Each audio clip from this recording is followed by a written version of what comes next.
So I started with the Humana Foundation. We're doing rescue, and that's all great. We're a bunch of white ladies in Beverly Hills doing rescue, and we always feel really good about ourselves. But every time we go back to the shelter, there's the same amount of animals as the week before. So we did a 2-year study that we did ourselves, where we went in and said which areas of the city of Los Angeles, because Beverly Hills does not have its own shelter, and now contracts with the Department of Animal Services, but has never had an animal shelter. So even though the Humana Foundation is based in Beverly Hills, we've always served Los Angeles. So what we did for 2 years is we actually took our own little clipboards and went to different areas of town that the department had told us these are where the most animals are either being brought in by the public, being picked up by us, or we're getting complaints about strays on the street. And we walked up to people's doors and we said, by the way, do you have a dog or cat? Blah, blah. And we did our own little surveys and we compiled all that information. And what we found was what all the more recent studies have found is that the most animals come from the poorest neighborhoods.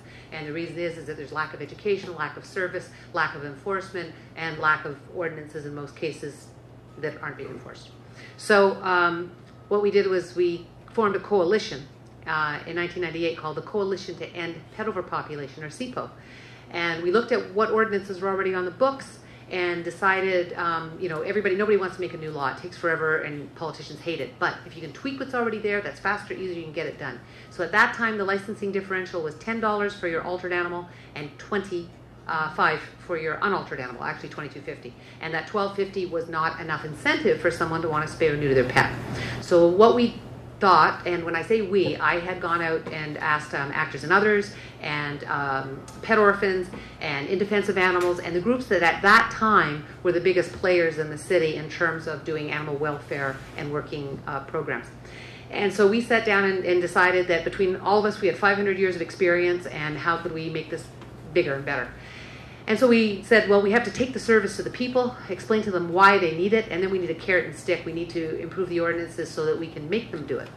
And we worked with the city, and in the year 2000, we got that ordinance passed. And that original ordinance was called the Pet Overpopulation Ordinance. We didn't want to call it mandatory spay-neuter because it wasn't, people weren't digging that at the time, and it was going to be, I know my rights and don't tell me what to do and all that. So it was the Pet Overpopulation Ordinance.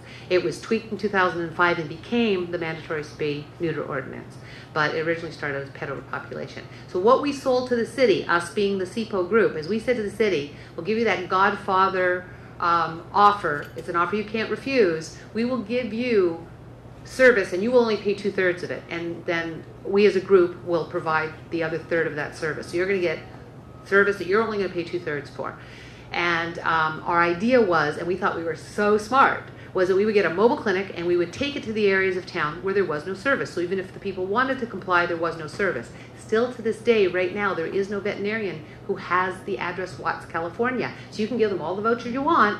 They can't get there because a lot of them don't drive and or don't have cars, and they can't take their pit bull on the bus. So one of the problems with vouchers, and what we learned back then, was print up all the vouchers you want. The people who are going to get the vouchers are the more savvy people, the people who have time to stand in line at the shelter. And then you're always going to have the vets who are going to add that extra fee. And it's not because they're bad people, it's they're small business people. VCA and Banfield are not taking your vouchers, and they're not gonna.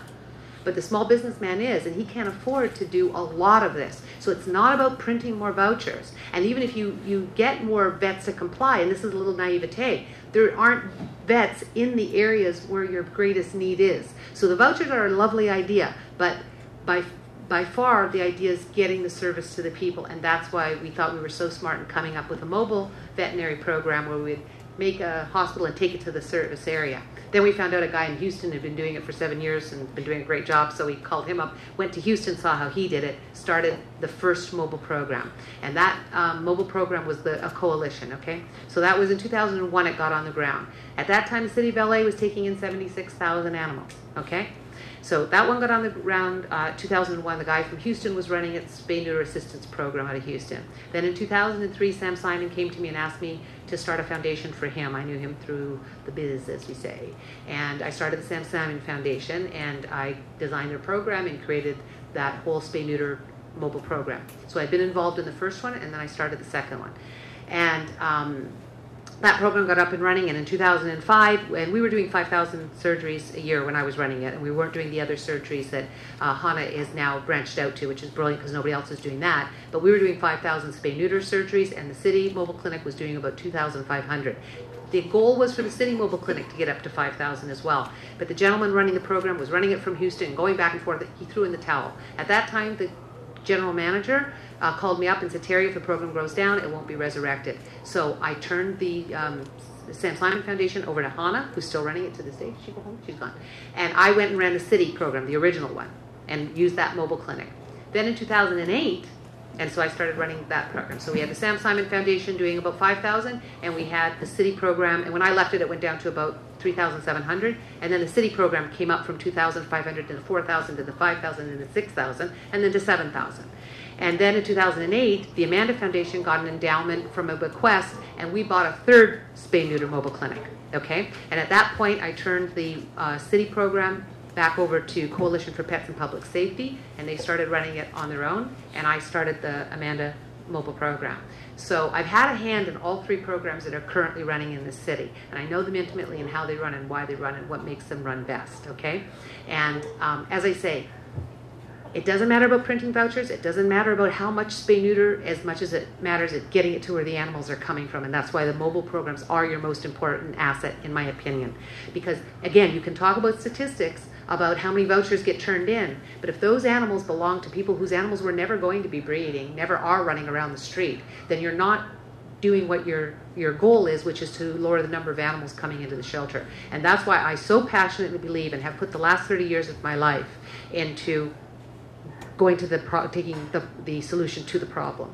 And that's why I am horrified to think that if we have to cut back somewhere, and as you say, as John very correctly said, and we have to encumber money, and money has to be held out, that they're going to come to me, the department, in the middle of next year and say, gee, Terry, you have to cut from 4 days to 2. You have to go from 7,000 spay-neuters to 3,500. And you know that the people that we are serving are the very, very lowest income. When you were asking about how people qualify for the program, we use a lot of the same things that the department uses, the DWP bill. But hey, this is Los Angeles. We've got people living in other people's garages. Yes, we have a lot of undocumented people. So back in 2009, I had asked Mayor Villaraigosa, I said, can I have some discretion in my contract so that you will trust me to say that if someone has no papers, that we can still spay neuter that animal. And that's right in our contract. We have a little bit of discretion, not a whole lot, but a little bit. But that covers my homeless people and my person who doesn't speak any language I recognize, but they've got the pit bull. So we're really serving that lowest, the real people on the bottom of the barrel, and we're going after them.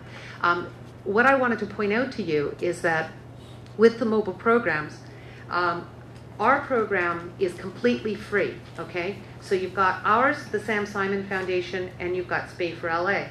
Spay for LA has free in 7 zip codes with a voucher.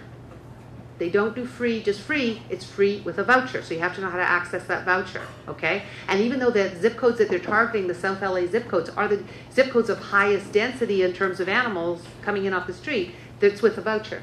Okay, then you've got the Sam Simon Foundation, which Hannah told you has gone down from 5,000 down to maybe 900 spay neuters a year. That's the other mobile program. And then you've got us, and we are, and Sam Simon is totally free, and they do their own qualification by income. Okay, and then you've got us, and we're free. We're free. Plus, the dogs get a rabies vaccine because in order to qualify for their license, they have to have a rabies vaccine. Okay, and so our whole program was to help them get licensed, help them comply with the ordinances. The cats aren't licensed, so people can buy a vaccine, but that's the only thing we sell in the mobile clinic is cat vaccine. But the dogs get a DHP plus P and a free rabies. Okay, so when the canvassing team, and I don't know if Carrie's still here, I so felt horrible saying anything that sounded negative about the canvassing team, because they really do have it in their hearts to do the very best job, and they've got a lot of initiative and a lot of, they really want it to work, and I didn't want to sound negative about what they're doing. But if they're going out and the materials they're giving out are restrictive, you're not going to get that lowest common denominator person who doesn't have a computer and doesn't have time to go get a voucher or figure out a program. You just have to be able to have something that says in 2 languages, free, call the number, make an appointment. We're in your neighborhood 3 times. You'll notice with our schedule that we cycle back every 2 weeks to the same neighborhoods. We are the most user-friendly. Now, I'm not down here saying this to dump on the other programs, and we don't make money. I'm not saying, well, give us the money because we want all the appointments because we're making money. No, the city only pays me 2/3 of what it costs me. It costs me money every time, every other surgery we do. The reason I'm down crying about this is because we are getting the people whose animals are having the babies that are ending up in the shelters. And the other programs are a little harder to access, and you're not getting as many as those same people. They are doing some of them, but we're doing most of them. So I propose, and why I asked if you can ask to see physically what they're giving out, is you can't expect a canvasser to go out with 5 different pieces of paper. And you know what people are going to do with them when they get 5 pieces of paper? They do that.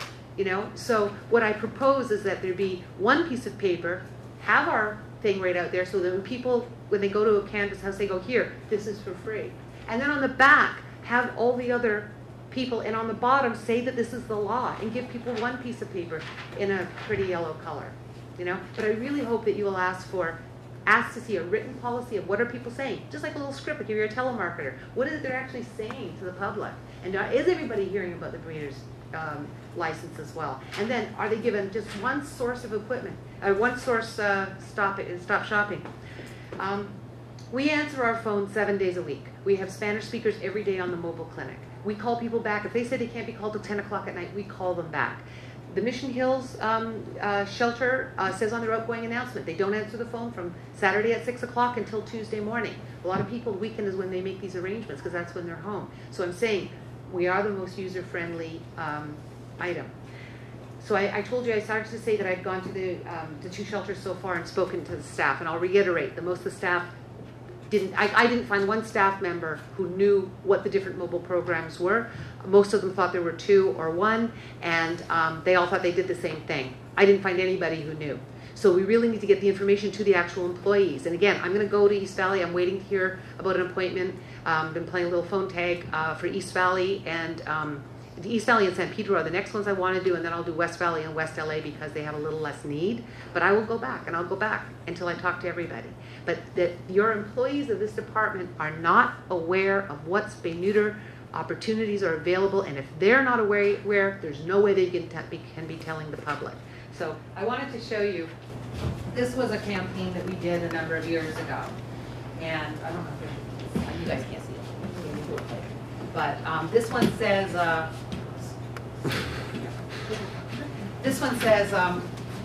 rock groupies, drunken sailors, fraternity brothers, all nuns compared to your dog. And this one says, not to discount the sexual prowess of the rabbit, but there's a reason it's called bunny style. And the reason we made these was because we thought, you know, if we could make them funny, if people will pay attention to them, maybe we'll get that young kid to pay attention. So we've been doing it a long time. We've tried all sorts of things. What we have found works is you go into the neighborhoods and you go back and you go back and you go back and you make friends with people and you make it easy for them to get that service. So of all the programs you've got, ours is the one that's reaching the people, and I hope that you will fight like hell to make sure that we don't get a call. And nobody should be sitting here saying, gee, we really hope it doesn't happen. Don't let it happen. We have that power. Just don't let it happen.